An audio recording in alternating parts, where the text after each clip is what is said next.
Writer and activist, dear Rahila Gupta. Thanks for joining us today. Thank you for inviting me. Thank you. So, could you please tell us about how you get involved in the Kurdish women's struggle? So, I'm co-writing a book with Beatrix Campbell, who's a British journalist, and the book is provisionally entitled "Why Doesn't Patriarchy Die?"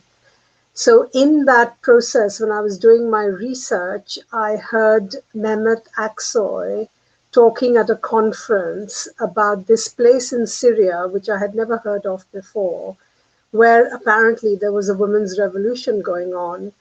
And it seemed almost incredible that all we had seen on British television was dust and death and destruction in Syria. So it was hard to believe that there was something so wonderful going on in the middle of all of this. And I thought, well, if it is true that there is a women's revolution, then it's very much a part of our book on patriarchy. So I must visit.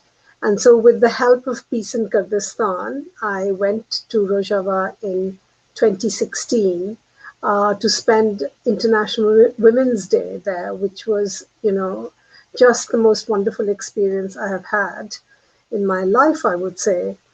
And I saw that the women there had set up this system of democratic confederalism, direct democracy from the bottom up. They were championing women's struggle for rights. They were fighting patriarchy. They were encouraging ethnic inclusivity, establishing cooperatives, and encouraging ecologically sustainable policies.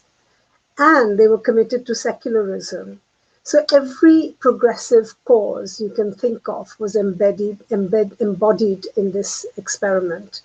So I resolved at that point that I would come back and I would do everything I could to spread the word.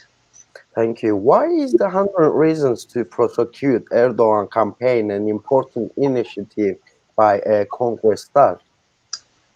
I think it's important for many reasons. It is not simply about Erdogan and Turkey. There is an international resonance to this demand because it's drawing attention to the role of the state in protecting all its citizens, both men and women. It's holding the state and the leadership accountable.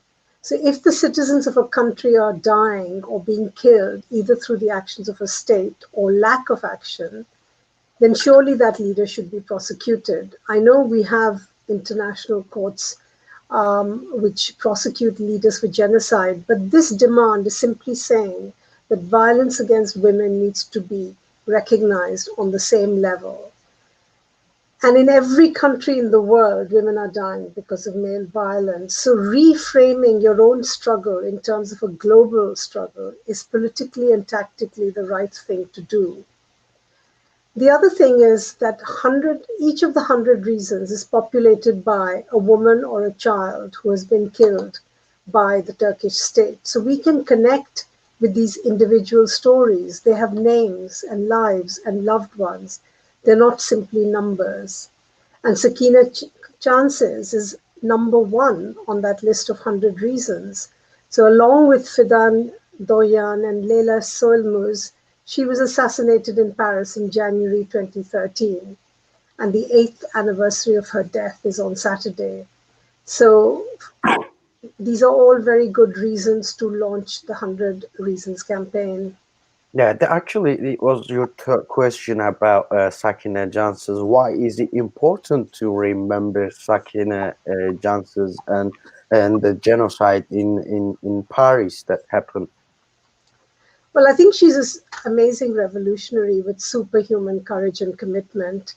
Of course, she was a key figure in the PKK. And Sakina spent all her time and energy organizing women to join the political cause. And it was her extensive mobilization of Kurdish women which prepared the ground for the women's revolution of Rojava. So she became politicized at 16, and she just was, such a ruthlessly dedicated person to the cause of the Kurdish people.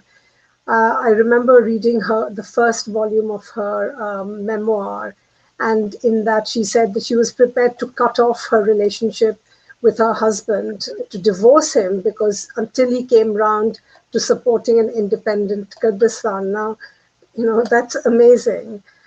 Plus, in Diyarbakir prison, a prison that is notorious for its torture tactics, she resisted really systematic brutalization.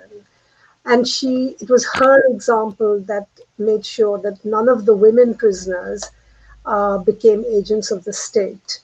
So I think, without her ideas, we would not have had possibly the women's revolution. And she is now, the revolution is entering its 9th year, and this is the 8th anniversary. And as Kurdish women have said, they may cut our flowers, but they cannot stop the spring. And I think the women's revolution is an example of that. What significance does the Rojava Women's Revolution hold for women in Britain? So I'm a long-standing member of Southall Black Sisters, which celebrated its 40th anniversary last year.